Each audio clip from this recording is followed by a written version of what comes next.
Assalamualaikum warahmatullahi wabarakatuh. Apa kabar anak-anak Ustadz semuanya?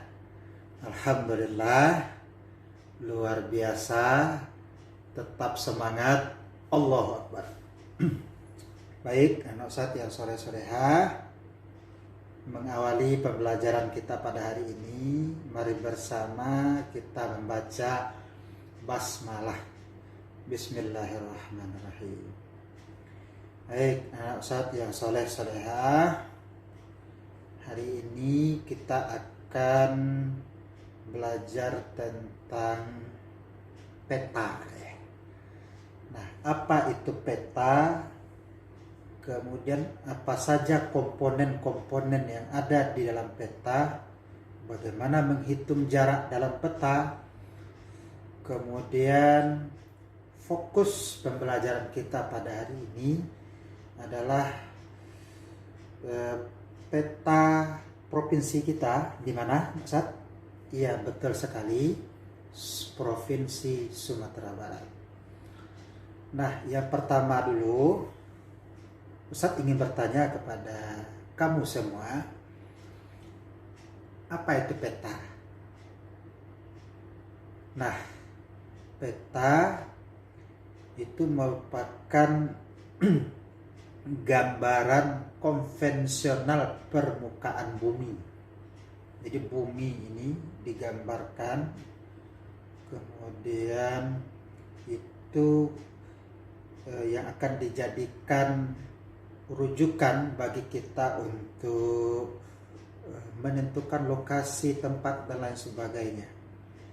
Jadi gambaran konvensional bumi, baik sebagian atau seluruhnya pada bidang yang datar. Jadi kalau bulat namanya globe. Kalau bidang datar itu bisa digambarkan sebagian atau seluruhnya. Gitu ya.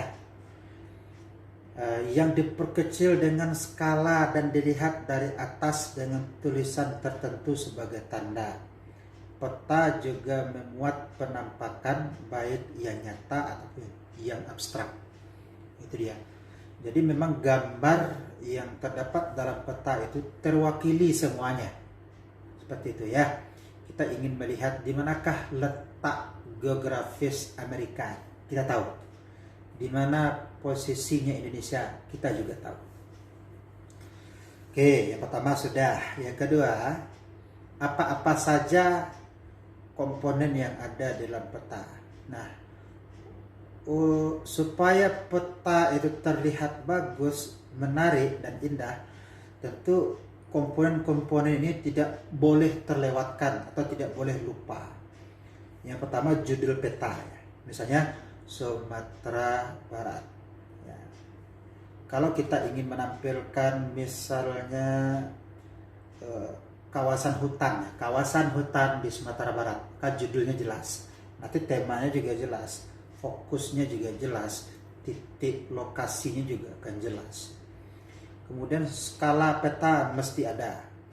Misalnya 1 cm skalanya misalnya 10.000 misalnya. Artinya dalam jarak 1 cm maka jarak asli yang sesungguhnya adalah 10.000 cm. Itu contoh. Kemudian ada garis lintang, ada garis bujur, ada petunjuk arah, ada peta inset, simbol peta, kemudian legenda-legenda dan lain sebagainya. Itu peta. Komponen-komponen ini mesti ada supaya orang yang melihat peta ini dimudahkan untuk memahami apa yang dimaksudkan oleh orang yang membuat peta ini. Nah, secara sederhananya, ketika kita mengundang orang baralik, pada kartu undangan itu kan ada peta. Ya, ini memudahkan orang yang diundang mencari lokasi baralik kita, seperti itu. Nah, bagaimana cara menghitung jarak dalam peta? Jarak pada peta adalah jarak satu wilayah dengan wilayah lain yang mewakili jarak yang sebenarnya di atas permukaan bumi. Kita misalkanlah jarak antara Padang Bukit Tinggi lebih kurang 100 km. Nah, kalau diskalakan dalam peta 100 kilo, ya kita jadikan misalnya dengan skala peta kita itu menjadi misalnya hanya 100 cm misalnya. Artinya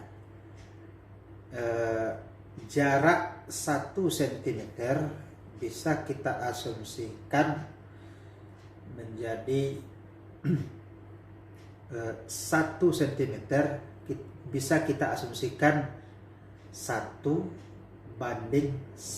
kilo, yang mana jarak 1 kilo sama dengan 1000, yang mana jarak 1 kilo sama dengan 1 juta cm atau 1000 meter. Nah, itu dia, itu contoh. Kemudian rumus skala yang mesti kita pahami di sini adalah jarak di peta dibandingkan dengan jarak di lapangan. Nah, ini nanti memudahkan siapapun yang melihat peta bisa mengukur, ya, mengukur antara jarak dari satu kota ke kota lain dengan menggunakan penggaris. Jelas skalanya di sana 1/10.000, 1/100.000, maka jarak yang sebenarnya adalah jelas nantinya. Baik, anak saya soleh-soleha. Nah, pada kesempatan ini kita akan belajar tentang peta Provinsi Sumatera Barat. Ya, dihuni oleh etnis Minangkabau, benar sekali. Ada berapa kota dan kabupaten semuanya? Ya, saat ini ada 7 kota dan ada 12 kabupaten, 19 kabupaten kota di Sumatera Barat. Nah, kota terbaru adalah yang baru saja berubah status, yakni Kota Pariaman. 7 kota itu, Kota Padang merupakan kota terbesar, ya, kita bisa lihat di peta. Kemudian Kota Bukit Tinggi. Kota Bukit Tinggi secara luas wilayah tidak terlalu luas, hanya 25 km persegi saja. Termasuk kota kecil dengan penduduk terpadat di Sumatera Barat.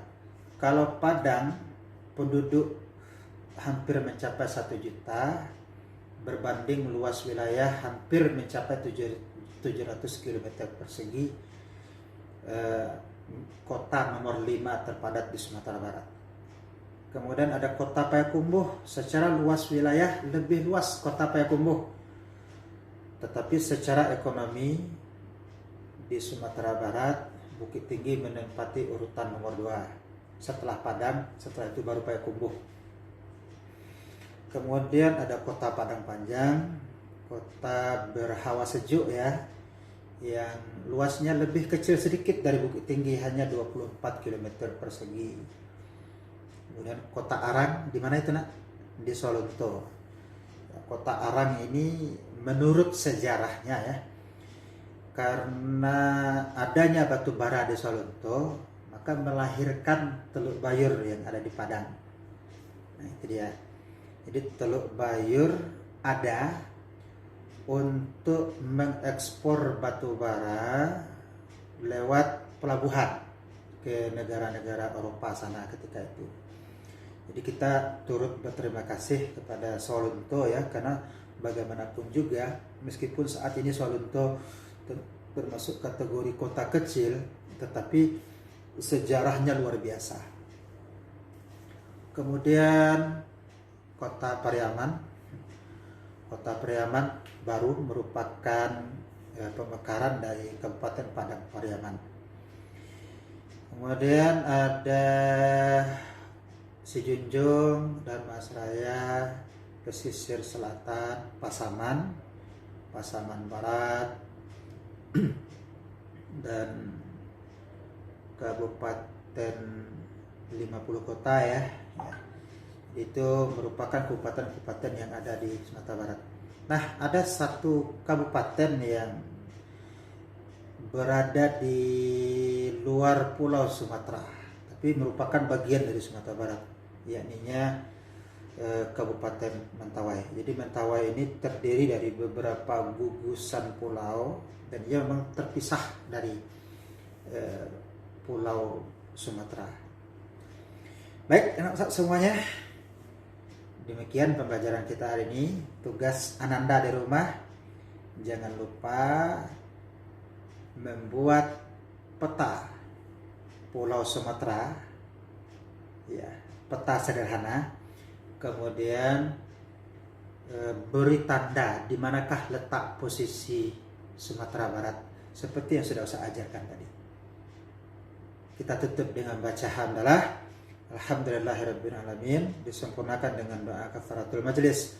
Subhanakallahumma wa bihamdika, asyhadu an la ilaha illa anta, astaghfiruka wa atubu ilaik. Assalamualaikum warahmatullahi wabarakatuh.